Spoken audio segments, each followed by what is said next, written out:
Welcome to this video, all about getting the most out of your exhibition experience.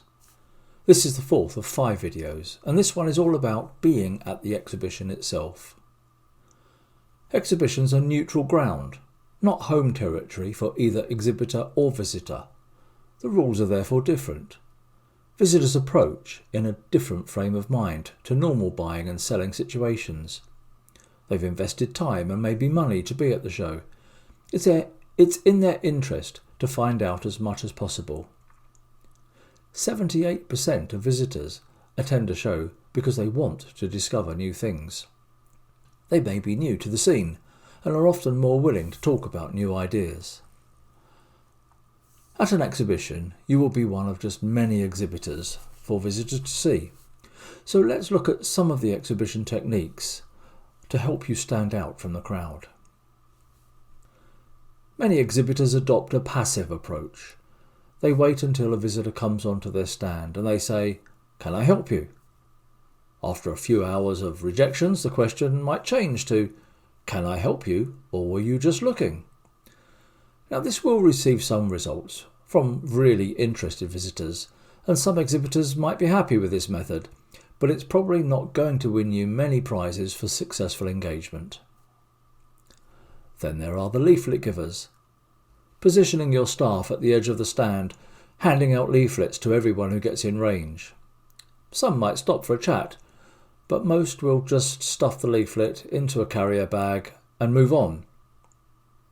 Are leaflets looked at after an exhibition? Well, sometimes, if the recipient is interested enough to have requested the leaflet, but if the leaflet has just been thrust into the hands of someone, it'll probably end up in the bin.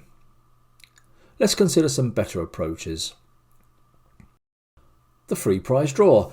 This is often popular at trade shows, where business cards might be thrown into a goldfish bowl or emails are given. The basic rules of a good prize draw are that the prize should really be related to your product or service. Use a separate form that asks questions about the entrant's interest in your product rather than just having their business card. Spread the prizes, lots of smaller ones rather than one big one which nobody believes they can win. Competitions and fun activities on the stand can be a great draw. Used correctly, they can really attract quite a crowd. One of the best I saw was a Who Wants to Be a Millionaire being done on an exhibition stand, which was set up like the real Millionaire Studio. Of course, the prize wasn't £1 million, and neither Chris Tarrant or Jeremy Clarkson were there, but it did draw a large crowd.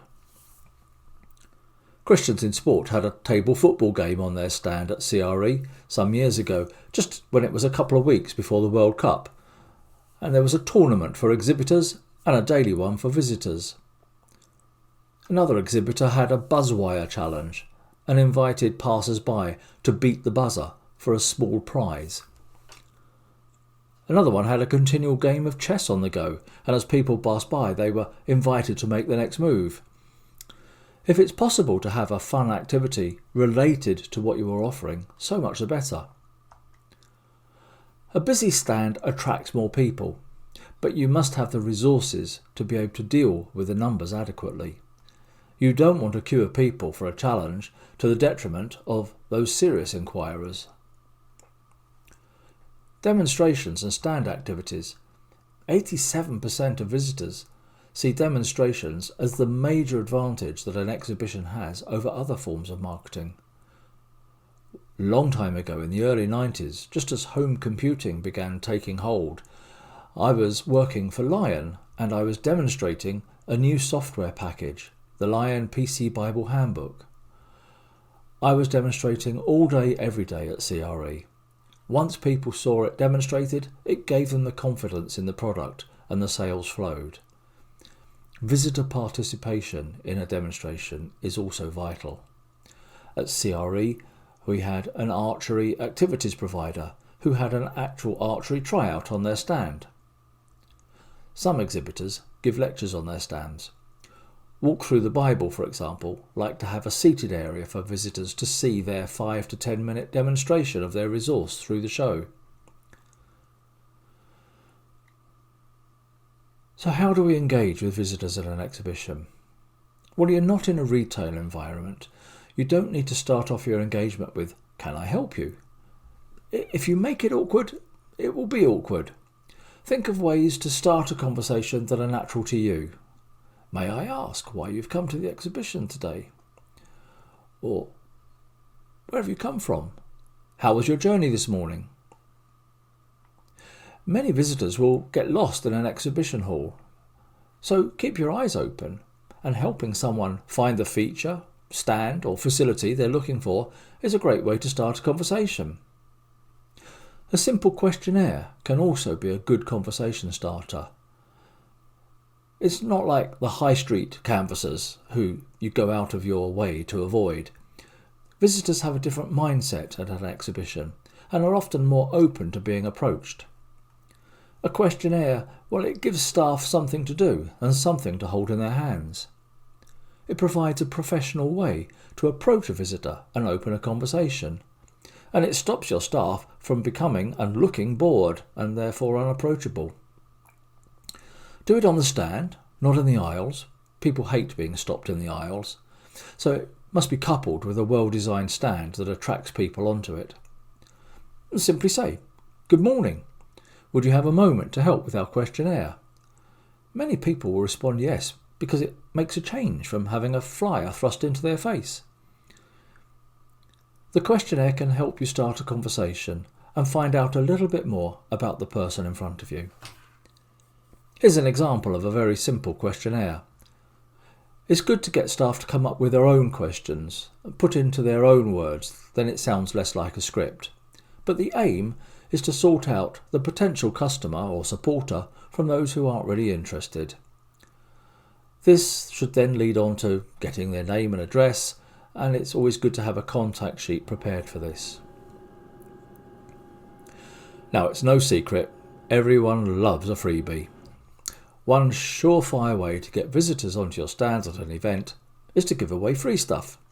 However, there are some freebies that people just don't want, and others that will really make the kind of impact that you're after.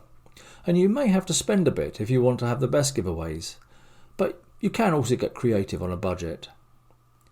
If you can't afford to give everyone who comes to your stand a freebie, then just give out 2 or 3 bigger freebies as a prize instead. My advice is to steer clear of the boring and obvious giveaways that every other stand is doing. Giveaways do need to be cost effective, but they also need to be interesting, and of course they need to have your brand on them. And they need to be appropriate to the message you are trying to relay and to your organisation. Giving sweets will work well for many, but if your company is promoting healthy living, for example, then maybe giving sweets isn't an appropriate freebie. If the freebie can be tied into your product or service, then so much the better. At a recent CRE, an exhibitor promoting green heating solutions was giving away tree saplings to help promote sustainability. It was a very popular giveaway. To have maximum impact, giveaways need to have a quality about them. Consider the message the giveaway says about your company. Our bag sponsors at CRE have moved away from giving away plastic carrier bags at the entrance to cloth bags, as that's seen as being a more positive environmental message. Here are some of the best giveaways and cool swag you can present to your visitors at your event. Food. People often find it difficult to turn down free food. But instead of the standard bowl of sweets, try something different. Think about the audience at your event, the time of year, time of day that the event is being held. Would people appreciate fresh pastries at breakfast time? Or perhaps an energy bar to get them through the late afternoon talks when everyone's feeling a bit sleepy? Years ago, when working for a charity, we were celebrating a milestone birthday at CRE, and we gave away slices of homemade birthday cake. I actually made 1 cake for each day, so that each day started with a fresh cake on the stand. The cakes were iced with a charity logo, and I even managed to bag a photo opportunity with the Archbishop of Canterbury standing next to the cake. Cool gadgets are always a winner, although unfortunately they aren't the cheapest. Pens and USB sticks have been very overdone. If you are doing pens, then it's better to give away a quality pen than something that's very binnable. I've still got a Scripture Union Parker pen that I acquired in 1997. Sure, you can give away customised stuff, but be smart about it. Give people things that they might actually use, rather than throw away instantly. Maybe headphones, a luggage tag, stress balls, a phone case, things that will generally be seen with your branding when people use them. And what really catches people's attention is really unique stuff. Think outside the box and try to offer a freebie that no one else is offering or would even think to offer, like the tree saplings I mentioned earlier. According to the 2016 ASI Global Impression Study, usefulness is a key reason that people keep promotional products that they receive. 77% of people said they would keep a promotional item that was useful to them. Why not give people free samples of your product? If you're confident enough in your product, then give out some free samples in the hope that they will be impressed and pay to have more. This is something our coffee exhibitors do all the time. They will always offer you a sample of their excellent coffee, though we have to ask them to keep the samples small so we don't annoy the venue's caterers.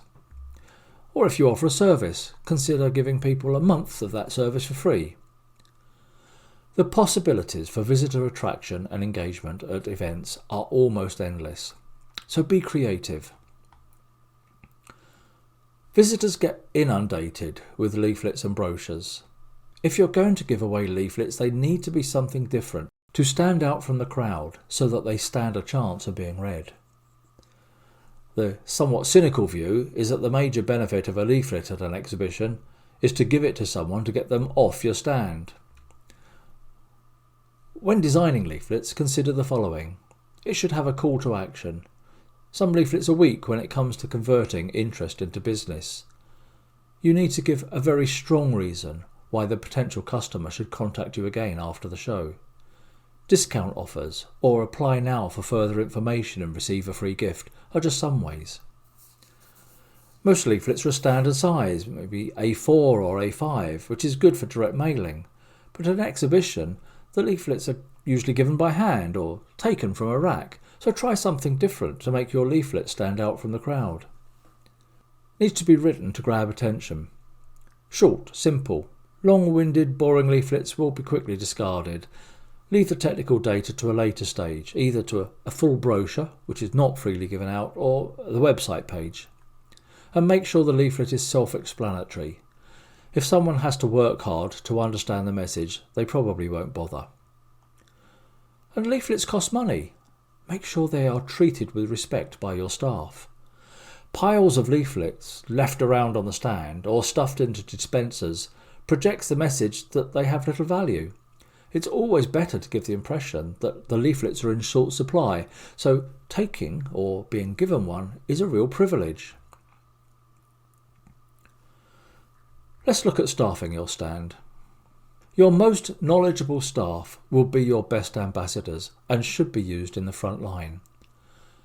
Backroom staff and volunteers may not have the experience for face-to-face work at events. Brief staff thoroughly so that they are equipped to deal with all inquiries. Tell them what the objectives are and what the strategies are that you want them to employ. Make sure they can talk confidently about the products, the services, the organisation in general. Tell them what communications you've already made to customers, advertising, mailings, etc. that people might be responding to. For example, you might have advertised that all visitors to your stand will receive a free gift or sample. Well, make sure your stand staff know this. And deal with the practical matters like the staff rotas, accommodation, travel, hours, meal allowances, the location of toilets, exchange mobile numbers, what are the breakdown arrangements. Body language is crucial. Standing at the front of the stand with arms folded gives the impression you are guarding the stand and people shouldn't enter. Standing with your hands in your pockets says that you're just hanging around waiting for something better to do. Likewise, sitting in the corner looking at your phone says you really don't want to be there. Give staff something to occupy their hands, such as a clipboard. Keep them moving and doing things. And if they must sit, then use high bar stools which enable staff to be at eye level and to slide off into a standing position when a visitor approaches them. The dress code should be appropriate for the event and the visitor you wish to speak to, the industry that you are in. At CRE generally, our visitors and exhibitors are a mixture of business and smart casual.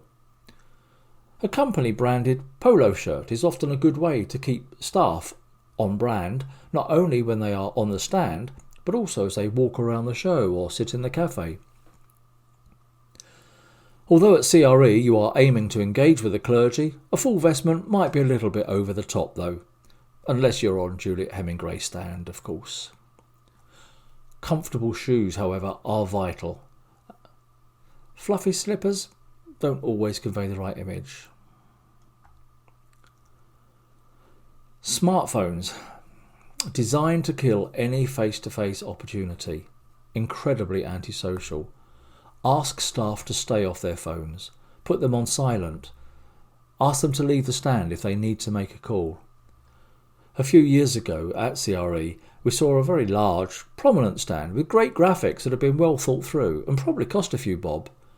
Unfortunately, it was staffed by people who just didn't seem to want to be there. They spent their days sitting on seats looking at their smartphones. As a result, visitors didn't go onto the stand as they didn't feel they should interrupt them. The organisation told us subsequently that the exhibition didn't work for them. Sadly, I think it was more that the staff had been poorly briefed and managed. It's good to appoint a stand manager to get the best out of the staff and make sure that they have the authority to do their job. So if, for example, your MD is hogging the stand and getting in the way, they need to be able to subtly remove him. The duties of a stand manager are to ensure that the stand is properly staffed, and sometimes this might involve reducing staff so that visitors are not overwhelmed by eager salespeople. If you're fortunate enough to have media interest, then you need to ensure you can deal with the press and not have them blocking the stand. And the same goes for some of those odd people who might come onto the stand. Make sure inquiry forms are collected and kept safe. If you're selling things, you need to have a system in place for doing the banking.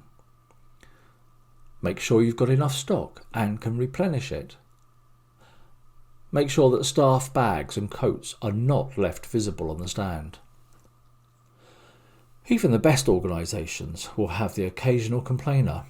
It can be one of the worst situations you have to deal with and can put a dampener on the whole event. So have a system prepared for dealing with complainers. If someone's come along to complain in public, then they've probably thought it through long and hard, so take the complaint seriously. However, if it becomes a bit difficult or the complaint becomes protracted, then you need to get them off your stand. Take them for a coffee, and I suggest removing your exhibitor badge in the restaurant so it's not obvious which exhibitor is having a bit of a heated discussion. Have a well-rehearsed signal to other staff to let them know if you need help on the stand. This can also be useful with time wasters. It's essential that leads are recorded and that you grade the leads according to how hot they are and how quickly they need to be followed up.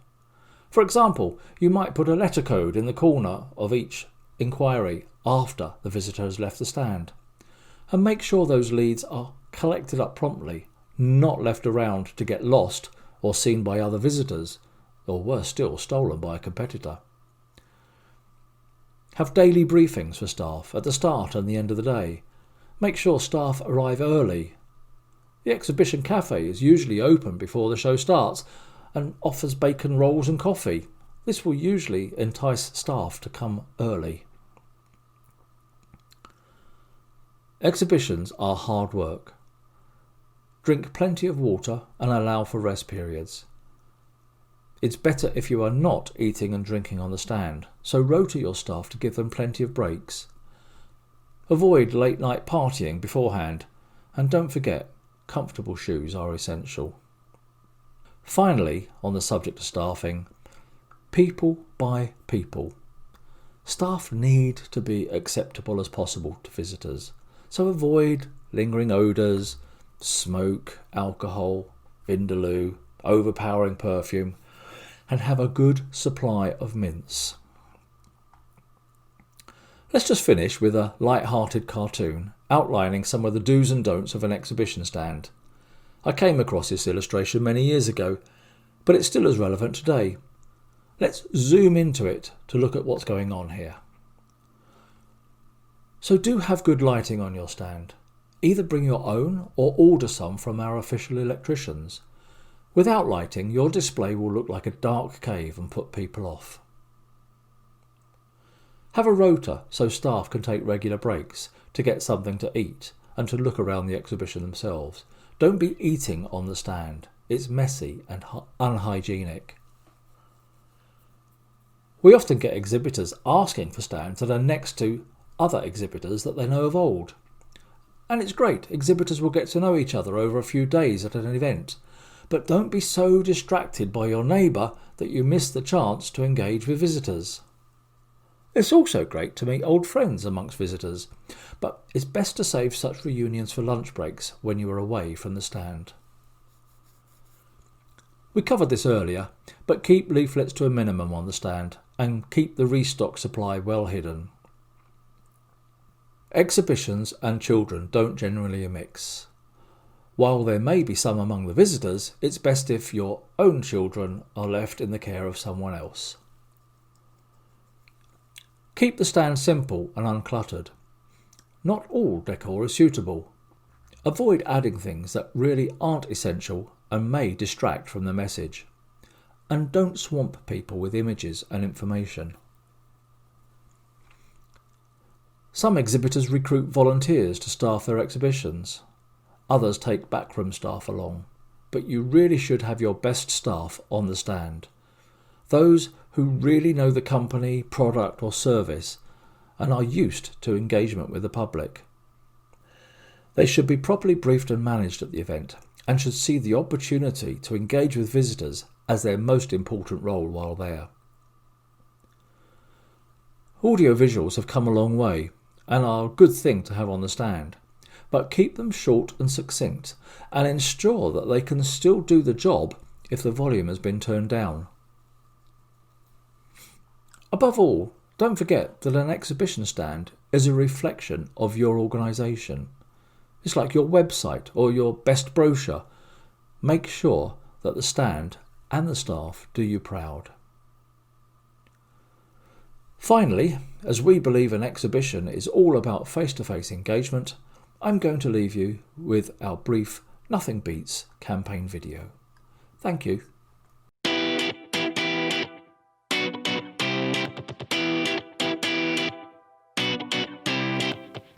Nothing beats sitting on it, hearing it, tasting it, wearing it,